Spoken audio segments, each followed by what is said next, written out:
Welcome to rhythm of learning. ഇന്നത്തെ ക്ലാസ്സിൽ നമ്മൾ പഠിക്കാൻ പോകുന്നത് ഗവർണർ ജനറൽമാർ എന്ന് പറയുന്ന ടോപ്പിക്കാണ്. വളരെ ഇമ്പോർട്ടന്റ് ആണ് ഗവർണർ ജനറൽമാരും അതുപോലെ തന്നെ വൈസ്രോയിമാരും. അപ്പൊ മോഡേൺ ഇന്ത്യയുടെ ഈ പാർട്ട് നമുക്കൊരു 3 ദിവസം കൊണ്ട് തീർക്കാം കേട്ടോ. അപ്പൊ ക്ലാസ്സിലേക്ക് കടക്കാം. ഫസ്റ്റ് ഗവർണർ ജനറൽ, ആദ്യം ഗവർണർ ജനറൽ അല്ല, ഗവർണർ ആണ്. ആദ്യത്തെ ആളെ നമുക്ക് ഇന്ന് പഠിക്കാം. ആദ്യത്തെ ആളുടെ പേരെന്താണ്? റോബർട്ട് ക്ലൈവ് എന്നാണ്. കേട്ടിട്ടുണ്ടായിരിക്കും നിങ്ങൾ റോബർട്ട് ക്ലൈവിനെ കുറിച്ച് അല്ലെ. റോബർട്ട് ക്ലൈവിനെ കുറിച്ച് എന്താ കേട്ടേക്കണേ? ബംഗാളിലെ ആദ്യത്തെ ബ്രിട്ടീഷ് ഗവർണറാണ് ഇദ്ദേഹം. ഇദ്ദേഹമാണ് ബംഗാളിലെ ആദ്യത്തെ ബ്രിട്ടീഷ് ഗവർണർ. ബംഗാളിലെ ആദ്യത്തെ ബ്രിട്ടീഷ് ഗവർണർ ആര് എന്ന് ചോദിച്ചു കഴിഞ്ഞാൽ നമ്മൾ ആരുടെ പേരാ പറയേണ്ടത്? റോബർട്ട് ക്ലൈവിന്റെ പേരാണ് പറയേണ്ടത്. വളരെ ഇമ്പോർട്ടന്റ് ആണ് കേട്ടോ. ഇനി ഇദ്ദേഹത്തിന്റെ പ്രത്യേകത, ഇദ്ദേഹത്തിന് 1-2 വിശേഷണങ്ങളുണ്ട്. ഇദ്ദേഹത്തെ വിളിക്കുന്നത് ബ്രിട്ടീഷ് ഇന്ത്യയിലെ ബാബർ എന്നാണ്. എന്താണ്? ബ്രിട്ടീഷ് ഇന്ത്യയിലെ ബാബർ എന്ന് വിശേഷണമുള്ള ഗവർണർ ആരാണ്? റോബർട്ട് ക്ലൈവ് ആണ്. ബ്രിട്ടീഷ് ഇന്ത്യയിലെ ബാബർ എന്ന് വിളിക്കുന്നു. അതുപോലെ അടുത്തത് എന്താ വിളിക്കണേ? സ്വർഗത്തിൽ ജനിച്ച, എവിടെയാണ്? സ്വർഗത്തിൽ ജനിച്ച യോദ്ധാവ് എന്ന് വിളിക്കുന്നു. ഇപ്പൊ ബ്രിട്ടീഷ് ഇന്ത്യയിലെ ബാബർ, സ്വർഗത്തിൽ ജനിച്ച യോദ്ധാവ് എന്നീ പേരുകളിലൊക്കെ അറിയപ്പെടുന്നത് ആരാണ്? നമ്മുടെ ഈ റോബർട്ട് ക്ലൈവ് ആണെന്ന് മനസ്സിലാക്കാം. ഇനി ഇദ്ദേഹത്തിന്റെ വളരെ പ്രശസ്തമായിട്ടുള്ള ഒരു വചനമുണ്ട്. എനിക്ക് 2000 പട്ടാളക്കാരെ തരൂ. എത്ര പേര് വേണം? 2000 പട്ടാളക്കാരെ തരൂ. എന്ത് ചെയ്യാം? ഞാൻ ഭാരതം പിടിച്ചടക്കാം. എനിക്ക് 2000 പട്ടാളക്കാരെ തരൂ, ഞാൻ ഭാരതം പിടിച്ചടക്കാം എന്ന, അല്ലെങ്കിൽ ഭാരതം കീഴടക്കാം എന്ന പ്രശസ്തമായിട്ടുള്ള വചനം ആരുടെയാണ്? നമ്മുടെ റോബർട്ട് ക്ലൈവിന്റെയാണ്. ഇപ്പൊ ബ്രിട്ടീഷ് ഗവർണറാണ്. ബംഗാളിലെ ആദ്യത്തെ ബ്രിട്ടീഷ് ഗവർണറാണ് റോബർട്ട് ക്ലൈവ്. ഇദ്ദേഹം ബ്രിട്ടീഷ് ഇന്ത്യയിലെ ബാബറാണ്. സ്വർഗത്തിൽ ജനിച്ച യോദ്ധാവ് എന്നറിയപ്പെടുന്നു. എനിക്ക് 2000 പട്ടാളക്കാരെ തരൂ, ഞാൻ ഭാരതം കീഴടക്കാം എന്ന് പറഞ്ഞത് റോബർട്ട് ക്ലൈവ് ആണ്. ഇദ്ദേഹമാണ് ബംഗാളിൽ ദ്വിഭരണം നടപ്പിലാക്കിയത്. അപ്പൊ ബംഗാളിൽ ദ്വിഭരണം നടപ്പിലാക്കിയത് ആരാണ്? റോബർട്ട് ക്ലൈവ് ആണ്. 1765 അപ്പോ ബംഗാളിൽ ദ്വിഭരണം നടപ്പിലാക്കിയ ബ്രിട്ടീഷ് ഗവർണറാണ് റോബർട്ട് ക്ലൈവ്. റോബർട്ട് ക്ലൈവ് ദ്വിഭരണം നടപ്പിലാക്കിയ വർഷമാണ് 1765. ഇനി അടുത്തത് പ്ലാസി യുദ്ധം. പരീക്ഷയ്ക്ക് വളരെ ഇമ്പോർട്ടന്റ് ആയിട്ട് എപ്പോഴും ചോദിക്കാറുള്ള ഒരു യുദ്ധമാണ് പ്ലാസി യുദ്ധം. പ്ലാസി യുദ്ധം നടന്നത് 1757 ജൂൺ മാസം 23-ാം തീയതിയാണ്. അപ്പൊ ആരൊക്കെ തമ്മിലാണ്? നമ്മുടെ റോബർട്ട് ക്ലൈവും സിറാജ് ഉദ്ദൗളയും തമ്മിലാണ് നടന്നത്. ആരൊക്കെ തമ്മിലാണ്? സിറാജ് ഉദ്ദൗള അതുപോലെ തന്നെ റോബർട്ട് ക്ലൈവ്, ഇവർ രണ്ടുപേരും തമ്മിലാണ് പ്ലാസി യുദ്ധം നടന്നത്. ക്ലിയർ ആയില്ലേ? അപ്പൊ പ്ലാസി യുദ്ധത്തില് ബ്രിട്ടീഷുകാരാണ് ജയിച്ചത്. അങ്ങനെ ജയിച്ചതിന് ശേഷം അവര് പ്ലാസിയില് വലിയൊരു കവർച്ച തന്നെ നടത്തുകയുണ്ടായി.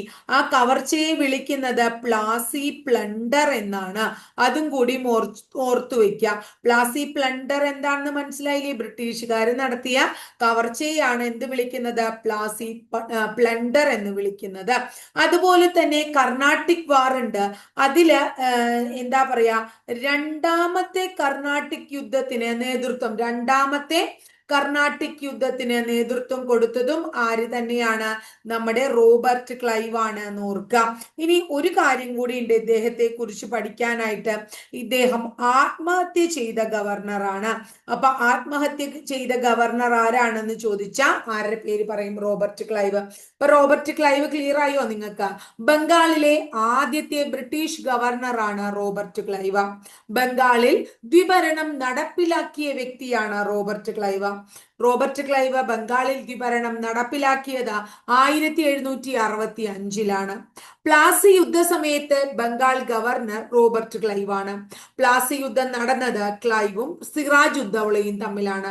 പ്ലാസി യുദ്ധം നടന്ന സമയം 1757 ജൂൺ 23-നാണ്. പ്ലാസി യുദ്ധത്തിന് ശേഷം, പ്ലാസി എന്ന് പറയുന്ന സ്ഥലം പിടിച്ചെടുത്തതിന് ശേഷം ബ്രിട്ടീഷുകാർ അവിടെ നടത്തിയ കവർച്ചയെ നമ്മൾ പ്ലാസി പ്ലണ്ടർ എന്ന് വിളിക്കുന്നു. രണ്ടാം കർണാട്ടിക് വാറിന് നേതൃത്വം കൊടുത്തതും റോബർട്ട് ക്ലൈവ് ആണ്.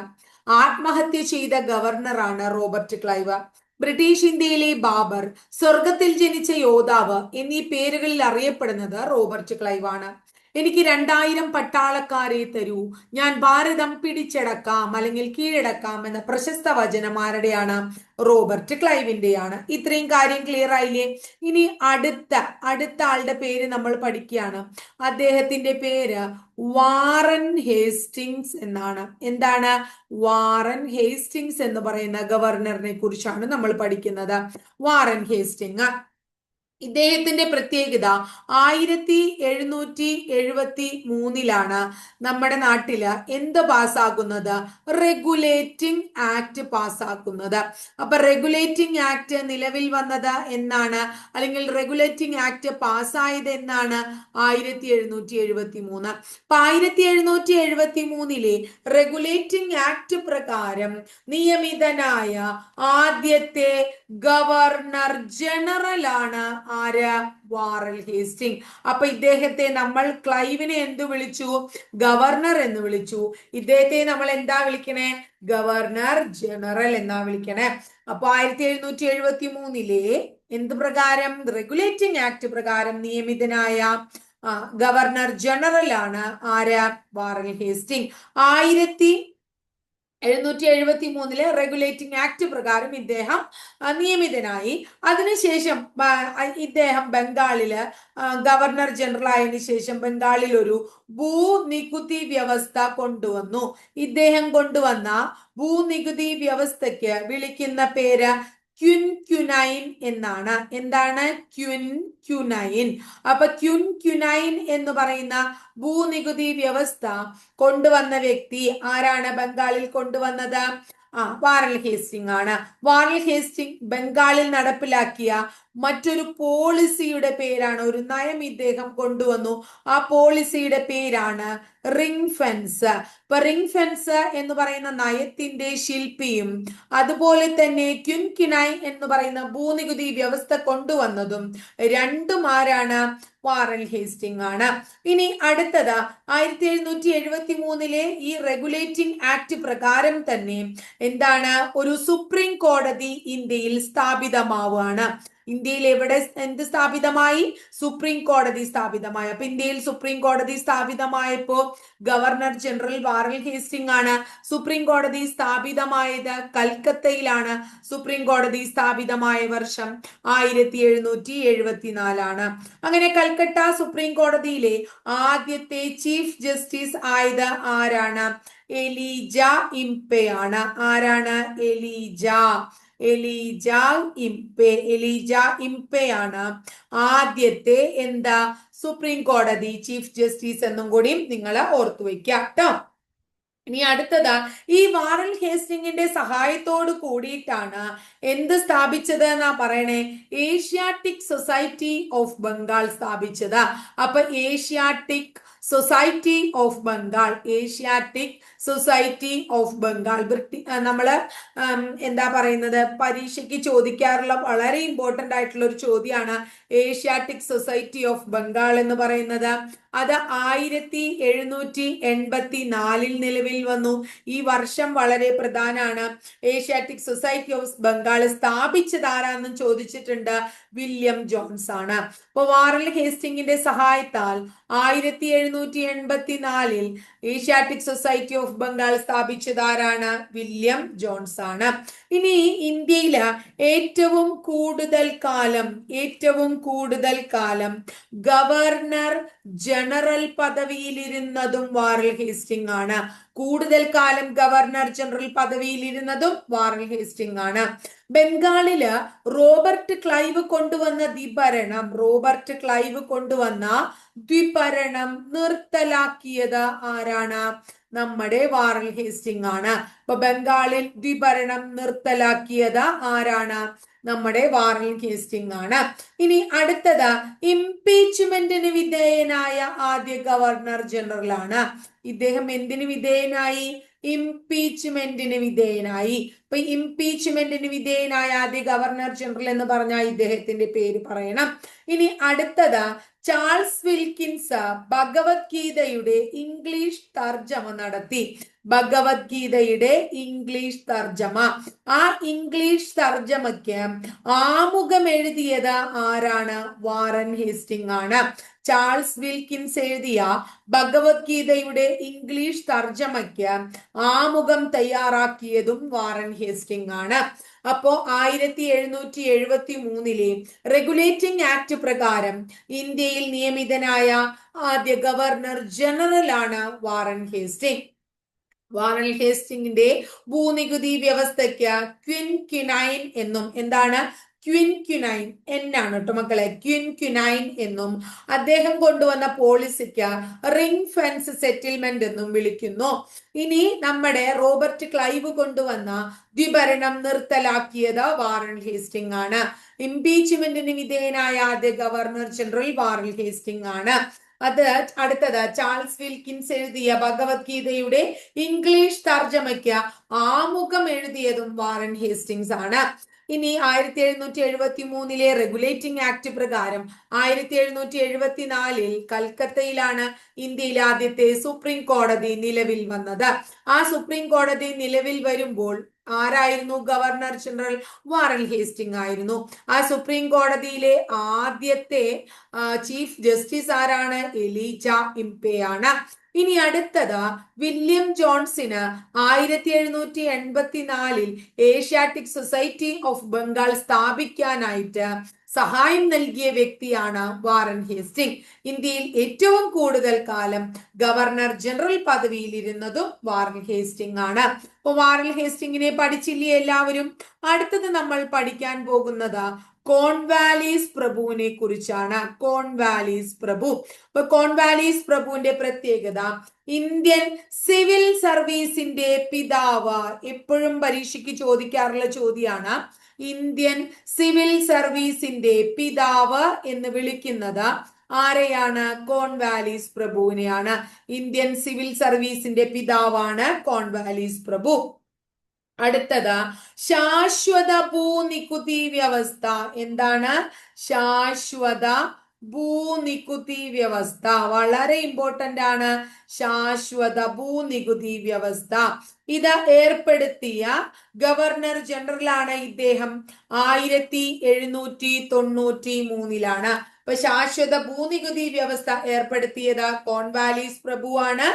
ഏർപ്പെടുത്തിയ വർഷം 1793 1793. ഇന്ത്യയിൽ ഒരു ഏകീകൃത സിവിൽ സർവീസ് സ്ഥാപിച്ചത് ഇദ്ദേഹമാണ്. സിവിൽ സർവീസിന്റെ പിതാവാണ് എന്നുള്ളത് കൊണ്ട് തന്നെ അത് നമുക്ക് ആലോചിച്ചു വെക്കാൻ ബുദ്ധിമുട്ടില്ല. ഇന്ത്യയിൽ ഒരു ഏകീകൃത സിവിൽ സർവീസ്, ഇന്ത്യയിൽ ഒരു ഏകീകൃത സിവിൽ സർവീസ് ആരംഭിച്ചതും കോൺവാലീസ് പ്രഭുവാണ്. ഇനി അടുത്തത് റവന്യൂ ഭരണത്തെയും അതുപോലെ തന്നെ നീതിന്യായ ഭരണത്തെയും രണ്ടായി തിരിച്ചത് ആരാണ്? കോൺവാലീസ് പ്രഭുവാണ്. റവന്യൂ ഭരണം, നീതിന്യായം എന്നിങ്ങനെ രണ്ടായി തിരിച്ചത് ആരാണ്? കോൺവാലീസ് പ്രഭുവാണ്. അപ്പോ ഇന്ത്യയിൽ ഏകീകൃത സിവിൽ സർവീസ് കൊണ്ടുവന്നു. ഇന്ത്യൻ സിവിൽ സർവീസിന്റെ പിതാവ് എന്നറിയപ്പെടുന്നു. 1793 ശാശ്വത ഭൂനികുതി വ്യവസ്ഥ കൊണ്ടുവന്നു അല്ലെ. റവന്യൂ ഭരണവും നീതിന്യായവും വേർതിരിച്ചു. ഇതൊക്കെ തന്നെ കോൺവാലീസിന്റെ പ്രത്യേകതകളാണ്. കോൺവാലീസിന്റെ ശവകുടീരം സ്ഥിതി ചെയ്യുന്നത് ഗാസിപൂരിലാണ്. ഗാസിപൂർ ഗംഗാ നദിക്കരയിലാണ്. ഇപ്പൊ ഗംഗാ നദിക്കരയിലുള്ള ഗാസിപൂരിലാണ് കോൺവാലീസിന്റെ ശവകുടീരം സ്ഥിതി ചെയ്യുന്നത് എന്നും ഓർത്തുവെക്കാം. അപ്പൊ ഇത്രയാണ് കോൺവാലീസിനെ കുറിച്ച് പറയാനുള്ളത്. ഇനി അടുത്തത് നമ്മുടെ സിവിൽ സർവീസ് പോലെ ഇന്ത്യയിൽ പോലീസ് സംവിധാനം കൊണ്ടുവന്നതും ആര് എന്ന് ചോദിച്ചു കഴിഞ്ഞാൽ കോൺവാലീസിന്റെ പേര് പറഞ്ഞോളോ. അപ്പൊ കോൺവാലീസ് പ്രഭു സിവിൽ സർവീസിന്റെ പിതാവാണ്. ഏകീകൃത സിവിൽ സർവീസ് കൊണ്ടുവന്നു, പോലീസ് സംവിധാനം കൊണ്ടുവന്നു, ശാശ്വത ഭൂനികുതി വ്യവസ്ഥ കൊണ്ടുവന്നു. അദ്ദേഹം റവന്യൂ ഭരണത്തെയും നീതിന്യായത്തെയും വേർതിരിച്ചു. അദ്ദേഹത്തിന്റെ ശവകുടീരം ഗാസിപൂരിലാണ്, ഗംഗാ നദി തീരത്താണ്. അടുത്ത നമ്മുടെ ഗവർണർ ജനറൽ ആണ് റിച്ചാർഡ് വെല്ലസ്ലി. എന്താണ് അദ്ദേഹത്തിന്റെ പേര്? റിച്ചാർഡ് വെല്ലസ്ലി എന്നാണ് പേര്. അപ്പൊ റിച്ചാർഡ് വെല്ലസ്ലിയെ കുറിച്ച് എന്തൊക്കെ കാര്യങ്ങളാണ് നമുക്ക് പഠിക്കാനുള്ളത്? ഇദ്ദേഹത്തെ ബ്രിട്ടീഷ് ഇന്ത്യയിലെ അക്ബർ എന്ന് വിളിക്കുന്നു. അപ്പൊ ബ്രിട്ടീഷ് ഇന്ത്യയിലെ അക്ബർ എന്നറിയപ്പെടുന്നത് റിച്ചാർഡ് വെല്ലസ്ലി ആണ്. അടുത്തത് ബംഗാൾ കടുവ എന്നറിയപ്പെടുന്നത് റിച്ചാർഡ് വെല്ലസ്ലി ആണ്. അപ്പൊ ബ്രിട്ടീഷ് ഇന്ത്യയിലെ അക്ബർ എന്നും ബംഗാൾ കടുവ എന്നും അറിയപ്പെടുന്നത് റിച്ചാർഡ് വെല്ലസ്ലി ആണ്. 1798 സൈനിക സഹായ വ്യവസ്ഥ നടപ്പിലാക്കിയത് ഇദ്ദേഹമാണ്. സൈനിക സഹായ വ്യവസ്ഥ നടപ്പിലാക്കിയത് ആരാണ്? റിച്ചാർഡ് വെല്ലസ്ലി ആണ്. 1798 സൈനിക സഹായ വ്യവസ്ഥ വെല്ലസ്ലി നടപ്പിലാക്കി. 1798 അല്ലെ. ബംഗാൾ കടുവ എന്ന് വിളിക്കുന്നു, ബ്രിട്ടീഷ് ഇന്ത്യയിലെ അക്ബർ എന്ന് ഇദ്ദേഹത്തെ വിശേഷിപ്പിക്കുന്നു. ഇനി സൈനിക സഹായ വ്യവസ്ഥ എന്ന് പറഞ്ഞിട്ടുണ്ടെങ്കിൽ അതുമായിട്ട് റിലേറ്റഡ് ആയിട്ട് സൈനിക സഹായ വ്യവസ്ഥയിൽ ഒപ്പുവെച്ച ആദ്യ ഇന്ത്യൻ നാട്ടുരാജ്യം ആരാണ് എന്ന് ചോദിക്കാം. ഹൈദരാബാദ് ആണ്. ഹൈദരാബാദിലെ നൈസാം രാജവംശമാണ് ആദ്യമായി സൈനിക സഹായ വ്യവസ്ഥയിൽ ഒപ്പുവെച്ചത്. അപ്പൊ ഇങ്ങനെയൊക്കെ പറയുമ്പോൾ ഇത് എന്താന്ന് അറിയാത്ത കുട്ടികളാണെങ്കിൽ പറഞ്ഞു തരാം ഞാൻ. അതായത് എന്താ പറയേണ്ടത്, ഇതിന്റെ പ്രത്യേകത എന്താ വെച്ചിട്ടുണ്ടെങ്കിൽ നമ്മുടെ ഇന്ത്യയിൽ കുറെ നാട്ടുരാജ്യങ്ങളില്ലേ, ആ നാട്ടുരാജ്യങ്ങളില് എന്താണ് ഒരു ബ്രിട്ടീഷ് പ്രതിനിധിയെ നിയമിക്കുകയും അതുപോലെ തന്നെ ബ്രിട്ടീഷ് സൈന്യത്തെ സ്വന്തം ചെലവിൽ നിലനിർത്തുകയും ചെയ്യണം നാട്ടുരാജാക്കന്മാര്. കൂടാതെ ഗവർണർ ജനറലിന്റെ ഒരു അനുമതി ഇല്ലാതെ മറ്റു രാജ്യങ്ങളുമായിട്ട് സഖ്യത്തിലൊന്നും ഇവര് ചേരാനായിട്ട് പാടില്ല. അതുപോലെ തന്നെ ബ്രിട്ടീഷുകാരല്ലാത്ത മറ്റ് യൂറോപ്യന്മാരെ ഒന്നും അവരുടെ രാജ്യത്ത് ഈ നാട്ടുരാജ്യത്ത് ഒരു കാര്യത്തിനും നിയമിക്കാൻ പാടില്ല. ഇനി അടുത്തത്, ഇങ്ങനെയൊക്കെ ചെയ്തു കഴിഞ്ഞാൽ രാജ്യത്തിന്റെ സുരക്ഷ, അവരുടെ നാട്ടുരാജ്യത്തിന്റെ സുരക്ഷ ആര് നോക്കും? ബ്രിട്ടീഷുകാർ നോക്കും എന്നാ പറയണേ. ഇതിനെയാണ് എന്തു പറയുന്നത്? സൈനിക സഹായ വ്യവസ്ഥ എന്ന് പറയുന്നത്. ഹൈദരാബാദിലെ നൈസാമാണ് സൈനിക സഹായ വ്യവസ്ഥയിൽ ആദ്യമായിട്ട് ബ്രിട്ടീഷുകാർക്ക് ഒപ്പുവെച്ച നാട്ടുരാജ്യം എന്ന് പറയാം. ഇനി അടുത്തത് വളരെ ഇമ്പോർട്ടന്റ് ആയിട്ടുള്ള വേറൊരു കാര്യം, ഇദ്ദേഹമാണ് ശിശു ഹത്യ എന്ന വളരെ ഇമ്പോർട്ടന്റ് ആയിട്ടുള്ള ഇങ്ങനൊരു എന്താ പറയാ കുറേ അധികം ആവശ്യമില്ലാത്ത ആചാരങ്ങളൊക്കെ ഉണ്ടായിരുന്ന സമയമാണ്. കുറെ എന്താ പറയാ ദുരാചാരങ്ങളൊക്കെ ഉണ്ടായിരുന്നു. അതിൽ ശിശുഹത്യ വളരെ പ്രധാനമായിരുന്നു. 1802 ശിശുഹത്യ നിരോധിച്ചത് ഇദ്ദേഹമാണ്. അപ്പൊ ഇദ്ദേഹം ശിശുഹത്യ നിരോധിച്ചു, സൈനിക സഹായ വ്യവസ്ഥ കൊണ്ടുവന്നു. ഹൈദരാബാദിലെ നൈസാമാണ് സൈനിക സഹായ വ്യവസ്ഥയിൽ ആദ്യമായിട്ട് ഒപ്പുവെച്ച നാട്ടുരാജ്യം. ബ്രിട്ടീഷ് ഇന്ത്യയിലെ അക്ബർ എന്നും ബംഗാൾ കടുവ എന്നും റിച്ചാർഡ് വെല്ലസ്ലി അറിയപ്പെടുന്നു. ബ്രിട്ടീഷ് ഇന്ത്യയിലെ അക്ബർ റിച്ചാർഡ് വെല്ലസ്ലി, ബംഗാൾ കടുവ റിച്ചാർഡ് വെല്ലസ്ലി. 1798 സൈനിക സഹായ വ്യവസ്ഥ കൊണ്ടുവന്ന റിച്ചാർഡ് വെല്ലസ്ലി. സൈനിക സഹായ വ്യവസ്ഥയിൽ ഒപ്പുവെച്ച ആദ്യ നാട്ടുരാജ്യം ഹൈദരാബാദിലെ നൈസാം. ശിശുഹത്യ 1802 നിരോധിച്ചതും റിച്ചാർഡ് വെല്ലസ്ലി ആണ്. അടുത്തത് ജോർജ് ബോർലോ എന്ന് പറയുന്ന ഒരു ഗവർണർ ജനറൽ ഉണ്ട്. അദ്ദേഹത്തിന്റെ പേര് ജോർജ് ബോർലോ എന്നാണ്. ജോർജ് ബോർലോന്റെ പ്രത്യേകത എന്താന്ന് ചോദിച്ചാ, ജോർജ് ബോർലോ ഗവർണർ ജനറൽ ആയിരിക്കുമ്പോ 1806 നമ്മുടെ ഇവിടെ ഒരു കലാപം നടക്കുകയാണ്. ആ കലാപത്തിന്റെ പേര് വെല്ലൂർ കലാപം എന്നാണ്. ബ്രിട്ടീഷുകാർക്കെതിരെ നടന്ന ഇന്ത്യയിലെ ആദ്യത്തെ സൈനിക കലാപമാണ് വെല്ലൂർ കലാപം. ബ്രിട്ടീഷുകാർക്കെതിരെ ഇന്ത്യയിൽ നടന്ന ആദ്യത്തെ സൈനിക കലാപമായ വെല്ലൂർ കലാപം നടക്കുമ്പോൾ ഗവർണർ ജനറൽ ജോർജ് ബോർലോ ആണ്. വെല്ലൂർ കലാപം നടന്ന വർഷം എന്നാണ്? 1806 ക്ലിയർ ആയില്ലേ? ഇനി അടുത്തത് മിന്റോ ഒന്നാമൻ എന്ന് പറയുന്ന ഒരു വ്യക്തിയുണ്ട്, മിന്റോ ഒന്നാമൻ. ഈ മിന്റോ ഒന്നാമനെ കുറിച്ച് ഒരു കാര്യം മാത്രം നിങ്ങൾ ഓർത്താൽ മതി. 1813 ഇന്ത്യയിൽ ഒരു ചാർട്ടർ ആക്ട് പാസാക്കി. Charter act. അപ്പൊ ഇന്ത്യയിൽ ചാർട്ടർ ആക്ട് പാസാക്കിയപ്പോൾ ആരാണ് ഗവർണർ ജനറൽ എന്ന് ചോദിച്ചു കഴിഞ്ഞാൽ മിന്റോ ഒന്നാമനാന്ന് പറയും. ചാർട്ടർ ആക്ട് പാസാക്കിയപ്പോ ആരായിരുന്നു ഗവർണർ ജനറൽ? നമ്മുടെ മിന്റോ ഒന്നാമനാണ്. അടുത്ത നമുക്ക് പഠിക്കാനുള്ളത് ഹേസ്റ്റിംഗ് പ്രഭുവിനെയാണ്. നേരത്തെ നമ്മൾ വാറൻ ഹേസ്റ്റിങ്ങിനെ പഠിച്ചു. ഇവിടെ വെറുതെ ഹേസ്റ്റിങ്സ് പ്രഭു എന്ന് മാത്രമേ ഉള്ളൂ. ഹേസ്റ്റിങ്സ് പ്രഭു. അപ്പൊ അങ്ങോട്ടും ഇങ്ങോട്ടും നമ്മൾ തെറ്റാനായിട്ട് പാടില്ല. അടുത്ത ഹേസ്റ്റിങ്സ് പ്രഭു എന്ന് പറയുന്ന ഗവർണർ ജനറൽ ആണ്. ഇദ്ദേഹത്തിന്റെ പ്രത്യേകത മദ്രാസില് റൈറ്റ് വാരി സമ്പ്രദായം നടപ്പിലാക്കുമ്പോൾ, മദ്രാസിൽ എന്ത് നടപ്പാക്കുമ്പോ റൈറ്റ് വാരി